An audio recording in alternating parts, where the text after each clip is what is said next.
నారా లోకేష్ యువగళం ముగింపు సభ అట్టహాసంగా జరుగుతుంది. నభూతో నా భవిష్యత్ అనే విధంగా ముగింపు సభను ఏర్పాటు చేస్తున్నారు. ఈ అంశానికి సంబంధించి తెలుగుదేశం పార్టీ రాష్ట్ర అధ్యక్షులైనటువంటి అచ్చెన్నాయుడు గారు ఇక్కడ ఉన్నారు. సభా ప్రాంగణం దగ్గర 5 లక్షల మంది వస్తారనేటువంటి ఒక అంచనాతో ఈ ఏర్పాట్లు చేస్తున్నారు. దీనికి సంబంధించి అసలు ఏం చెప్పాలనుకుంటున్నారు, దీని ద్వారా రాష్ట్ర 5 కోట్ల మంది ప్రజానీకానికి ఏం మెసేజ్ ఇవ్వాలనుకుంటున్నారు అనే అంశాలకు సంబంధించి వారిని అడిగి తెలుసుకుందాం. అచ్చెన్నాయుడు గారు నమస్కారం అండి. సార్, ఏం మెసేజ్ ఇవ్వాలనుకుంటున్నారు ఈ సభ ద్వారా? ఈ సభకి 3 ప్రత్యేకతలు ఉన్నాయి. ఒకటి, మా యువనేత శ్రీ నారా లోకేష్ బాబు గారు ఒక చారిత్రాత్మకమైనటువంటి ఘట్టానికి ఈ రాష్ట్రంలో శ్రీకారం చుట్టి ఎన్ని అడ్డంకులు వచ్చినా సరే సునాయాసంగా పాదయాత్ర పూర్తి చేసుకుని విజయవంతానికి జరుపుతున్నటువంటి సభ.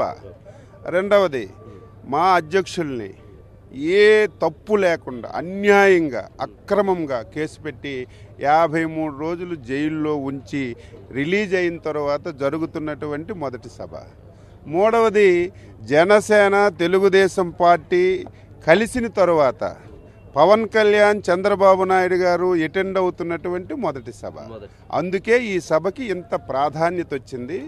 ఇది ఏదో తెలుగుదేశం పార్టీ జనసేన సభ కాదు.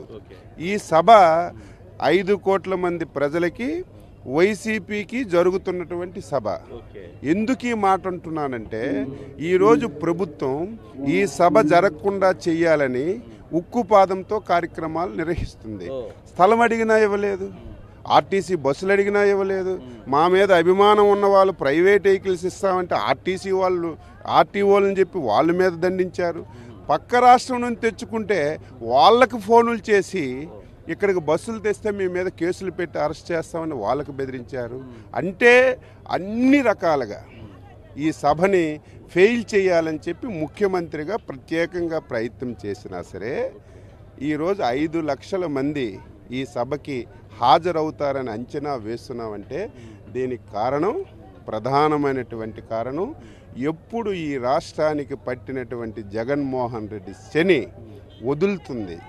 ఈ సభ ద్వారా రేపు 2024లో జరుగుతున్నటువంటి ఎన్నికల సమర శంఖారావానికి పూరించినటువంటి సభ కాబట్టి ప్రతి ఒక్కరూ ఆతృతగా చూస్తున్నారు.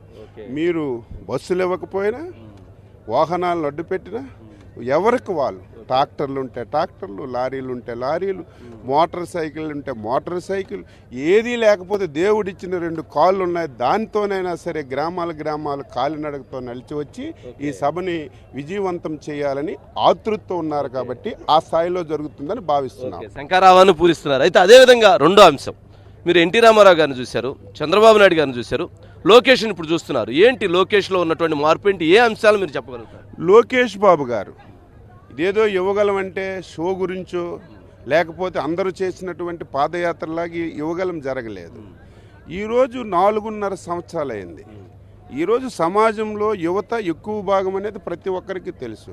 పనులు జరిగినా జరగకపోయినా యువత బాధలు చెప్పుకోవడానికి ఈ రాష్ట్రంలో ఎవరు దిక్కులేనటువంటి సమయంలో, యువత అనాదిగా తయారైనటువంటి సమయంలో యువతకి ఈ రాష్ట్రంలో ఒక ప్లాట్ఫామ్ ఉండాలి, వారి బాధలన్నీ చెప్పుకోవడానికి ఒక వ్యక్తి ఉండాలని ఆ ఉద్దేశంతో ఈ యువగలం ప్రారంభించినప్పటికీ కూడా ఒకరోజు ప్రారంభమైంది, రోజు రోజుకి ఈ యువగలం అనేది ప్రజాగలంగా మారింది.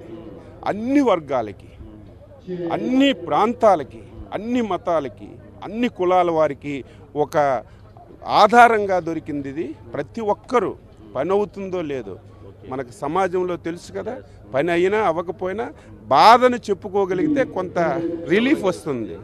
అందుకే ఈరోజు ప్రతి ఒక్కరికి బాధను చెప్పుకునే అవకాశం వచ్చింది. నెంబర్ 1, ఈరోజు డైరెక్ట్గా ప్రజల్లోకి వెళ్ళడం వల్ల ఈరోజు మా బాబు లోకేష్ బాబు గారు నాయకత్వ పటిమని ఈరోజు బయటపడింది, ఓపిక వచ్చింది, సమస్యలపైన అవగాహన వచ్చింది, రాష్ట్ర పరిస్థితుల మీద మొత్తం ఆహ్లాదం కలిగింది.